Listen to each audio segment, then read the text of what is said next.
Welcome back to Rice 360. My name is Kachi Ofia, and it is that time. Hazel Oyezeonuo. Now, he is popularly known as Whitemoney. He's a Nigerian singer, a reality TV star, and has become a lot of things since he won the Big Brother Bbnaija season 6. And he joins me now on a Rice 360. So you see, I didn't want to do too much of an introduction because I felt like the Whitemoney that we knew prior to Big Brother and the Whitemoney that we know now is a different person. Yes. So I'm going to let you do the honors of introducing yourself. Like, who is this man sitting in front of me right now? First of all, is Hazel Onyeze Onodoyin. Yeah, I didn't put the Onodoyin because of family things, but now I can put it now. I can put it as Onodoyin, first of all. Yeah? Yeah, aka White Money, aka Gold Money, aka a lot of money. What is it with the white money, gold money, all of that money? That's the Tamimina. Okay. Now, you got into the Big Brother house with energy. You know, you came in there in your outfit, knelt down as soon as you came in, like, yes, this is something you've been waiting for. This is something that you've always wanted to do, and you finally got to. Tell us about the moment you walked through those doors. Like, what did that feel like for you? It felt really amazing. First of all, I noticed the giant walls. The walls are very tall. A lot of people don't know. You know, the camera makes it look like it's small, but it's actually very, very tall, like really tall.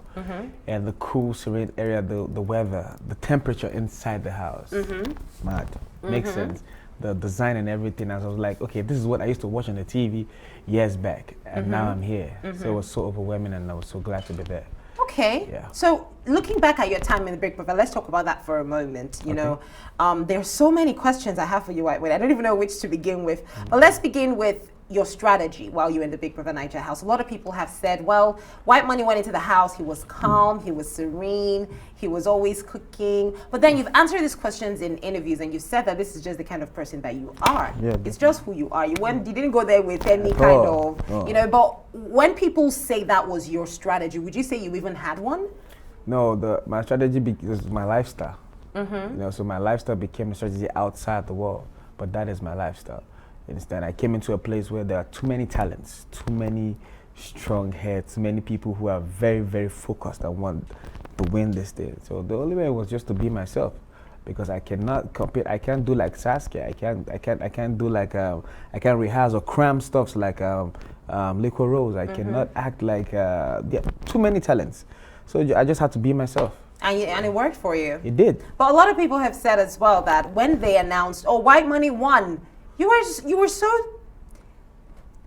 like static. Yeah, I was calm. Yes. Like, you know, usually when you hear, oh, Whitemoney, the winner, most people just lose it. Like, they just lose but you were just like, I wasn't shocked because I didn't believe it. It was like a dream.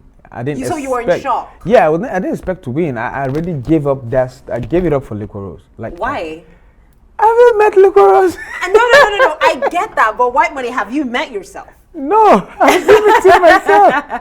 Have you met yourself? Because honestly, it was like, come on, Whitemoney. They said Whitemoney. Hello. Yeah. What's going on here? You didn't shake. You didn't jump. You didn't. I think it was when people started touching you that you even began to react. Yeah, I was really overwhelmed. I was so happy inside me that I could not even express it with my voice. It was too much joy inside. But I was still trying to dissect the fact that, oh, did I just win Big Brother? Like, it was just too much of a shock for me. You understand? It was just too much. It was too much at that point. It was let out. I started realizing, oh, you won this thing for real. Like, you won this. Okay, I think when it dawned on me that I won was when the car was presented, and I said, okay, guy, you really won this thing, yeah. So it was really overwhelming for me. You know, I was happy, but I couldn't express it. It was just too much. So tell me about your journey before Big Brother, your journey to the Big Brother house, before you got into the house. Like, where you're from, what you were doing. You know, tell me about yourself. Yeah, my journey was not a pleasant one. Okay. You understand? Prior to the show, I've like auditioned 4 times. This was the 4th one. And it hasn't been easy. Even the year before I came, I got to the final stage, like just one more step into the house, I didn't still make it. You understand? So it was all about rejection. All my life was rejection. I don't get anything.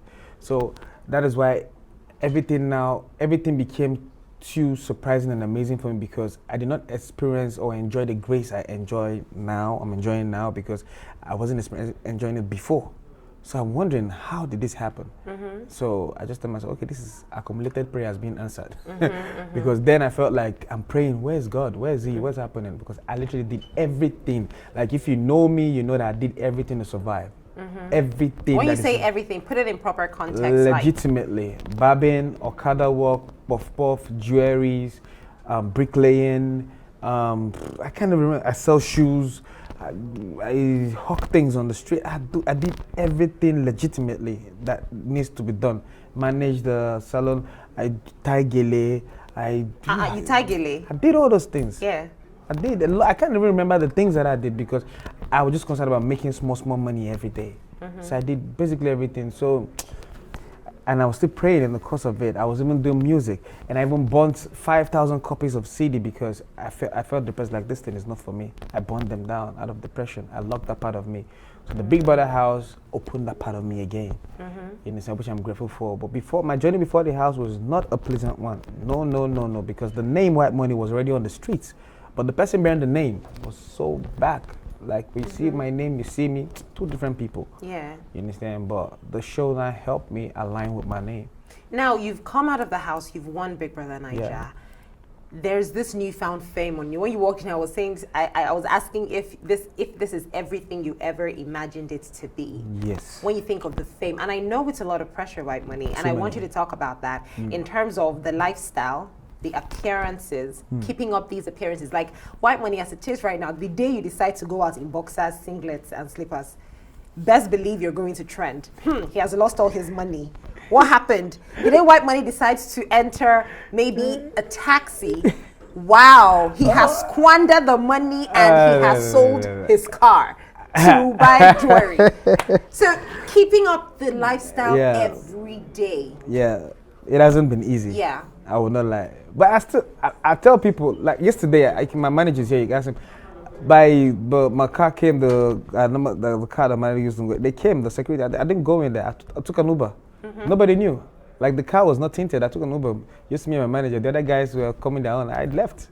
Coming, I still took an Uber, you understand? I sometimes I forget that I'm a celebrity. People have to remind me with their phones. Can I take it? Oh, yes, bro, you don't blow. Respect yourself. Because I'm still like, I'm from the streets. Like, it's still new to me. I'm still trying to align myself with this new life. The appearances is choked. Everybody wants you. This one wants you. So you have to select the places you go to. Quick question. You know, the relationship-wise, people who knew you then and now, is there a difference in, behavior? Do you have newfound unfriendly friends? Do you have more people famzing? I saw a post about a lot of married women now chasing you these days. Things like that, relationship-wise. How do you even sieve all of that? The good ones from the ones who just want something from you? Yeah, basically, you can never go wrong with the Holy Spirit. I say that no cap. You can never go wrong with the Holy Spirit. If you're in tune with the Holy Spirit, trust me, anybody who's coming around you, bringing a negative vibe, you can feel it from a mile away, and you push it away, you shove it. Coming out of the house, the first, I planned for the entering, but the commoting, I didn't plan for it. So I came out as a winner, yes, but there was no structure. I was so confused. Yeah. Everybody was, I'm gonna be a lawyer.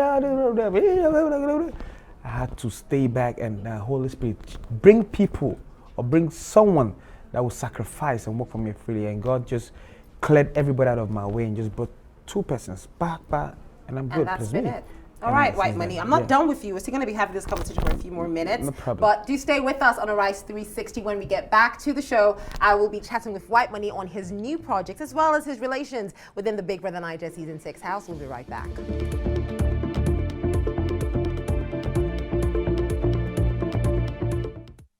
Welcome back to Arise 360. More bombshells dropping. We've got Whitemoney in the studio with us here on Arise 360. And you just told me something really shocking. Before Big Brother, you had, I thought you meant 900,000. You had 900 followers. And now you have 1.3. 1.3. So basically, your competition on that stage that day, Nico Rose came into the house with about 700,000 followers. So I think I can now understand why you said that you didn't think you stood a chance against her. I didn't. I never thought that. And get me, she's a bunch of talent. She's like, I think outside the house, she's one of the people I'm most closest to. Her, Emmanuel, Nini. I thought you say Queen. Queen said you're her daddy. Not Queen, Nini. No, I kid you not, Queen. Queen said I'm a daddy? We interviewed Queen on the show. I'm a daddy? Wow, that was a promotion. Wow. Wait. Let's get this clear. I would love to play the clip for you, but I did not think this would come up. So let me tell you exactly what she said. Yeah. Queen said that, Whitemoney is like my daddy. In fact, I'm excited about him winning because he will share the money with me. Because if my daddy wins, I've won. That's Nini. That cannot be Queen. No. You know what? Like, we're gonna. I need to say that that's Nini because Nini is my daughter.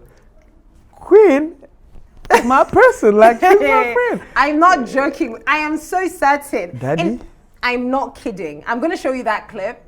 I'm going to show you that interview with Queen. Wow. And because I was actually waiting to see, because I asked her about you and she said, you're like her daddy. That's it. And you're going to share the money with her. Why so this reaction I'm getting though, why am I getting this reaction? Because to her, I don't think I did see myself as a father figure. What did you see yourself as? We were just good people in a good space, having a good time.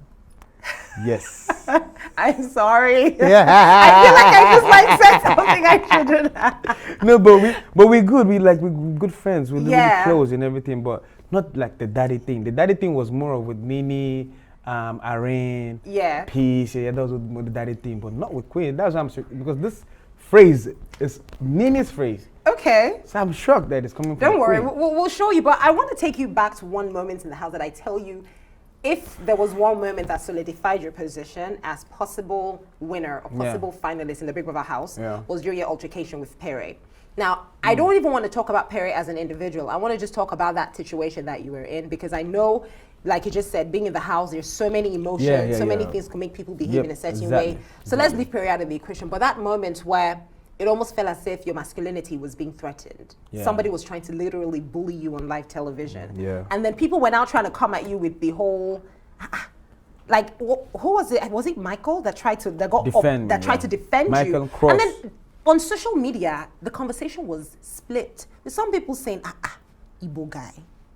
You cannot even give him one headbutt or, that kind of thing. While some other people were now saying, poor Whitemoney. I feel so bad. It didn't feel right. Everybody was angry. And people were angry at two things. One at you because they felt like you could have, at that point shown your macho ginger. And then on the other hand, because you were just calm about it. So talk to me about that. That thing about, how they always expect guys to react in a certain type of way. You were not giving us that masculine, macho vibe all the time. Why is that? Yeah, the thing is this, I have control over my emotions, I was angry at the end of the day. I was angry, I vented, Michael was like, let him vent, leave him to vent. And, Michael just came in, he stood up for me, him and Cross, and everything. But the thing, for the people outside that were judging what was happening inside, this is it, they did not audition. They don't know the process it takes to get into that house. They don't know what I went through, what we go through to get into that house. They don't know how many years it took me to get into that house. The rule book is very clear and it states, any form of bully, any form of physical fight or whatever, results to automatic disqualification. Do you understand? So what he was doing was just verbal. You understand? So if I raise my hand and touch him or do anything, I'm going home. I didn't come from wealth. I came from poverty. I'm not trying to go back there. I'm trying to move forward. So you have to choose in that moment of anger. Should you hit him and go back to the street and be known as, yes, you stood up, hey, revenge, you come out? Or should you just take the insult, take the pain, and find a way to resolve things as men? So that's what I did. I yelled and everything, and at the end of that, the fallout now made me and him good buddies today. Because we have to fall out to understand each other, our nature. Well, I would say for a fact that was a huge lesson learned for a lot of people, because looking at how things played out, the person that people felt, well, he's too calm, he's too soft, why for everybody, why you just that, you came out as the winner. Why? You came out as the winner. Maybe we'll first go police station, the win case. Okay, now Whitemoney, let us talk about your project. I know that you're doing something right now, which again speaks to your personality that we saw into the house. The whole idea of wanting to just help people, empower people. Tell us about that. So currently, when I came out of the house, those beautiful, amazing people, amazing set of men, brilliant minds came to me like, yo, this is it. This is what we want to do, which is the African Women Impact Summit. I was like, yeah, I like this. This is what I want to do. So the body idea is, I loved it. So I said, I'm going to buy into this. I want to empower 1,000 women in skills acquisition, teach them things, teach them different kind of skill, tailoring, fashion, ICU, everything that has to do with empowerment for the girl child and the women, those who are less privileged, those who can have access to these things on a daily basis. Well, I want to understand something. Why was that? I mean, do you have sisters? You know, is that something that... That is the thing. I never had a sister. I'm a last child of 3 boys, no girl, but I was raised by 3 women, and these 3 women made me a better person today. The fact that I can cook, clean, do, pray was an impact of strong women in my life. Amazing. Yeah, so that brings us to the fact that women are like the backbone of the society. Yeah. You understand? Like, amazing, yeah, amazing. So I buy the idea of the project. I love it so much. I said, okay, I'm gonna come into this. I'm gonna frontier this. It's very huge. It's bigger than what I can say. I can only give you the one that me. No, definitely. I definitely me, know that. Definitely, I'm coming in. I want to empower 1,000 women, but I cannot do it by myself. So I put on my platform. So okay, I'm gonna do this. I'm gonna need help from my friends, my wealthy friends, Money Gang, everything. With 18K, you can sign up as many women as you can into this project. They come in and we do this thing. We help those women. All right, Yeah. that's cool. Well, Yeah. Whitemoney, I would tell you for a fact that you are using your platform in a way that projects who you are as an individual. Yes. And we absolutely love it. Thank you so much. At this junction, I have to say a big thank you, though, Oh. for joining us on Arise 360. Yes, yes. Thank you so much. This for has been having me. amazing, and good luck with every project that you have Yes. at the moment. Yeah? Yeah.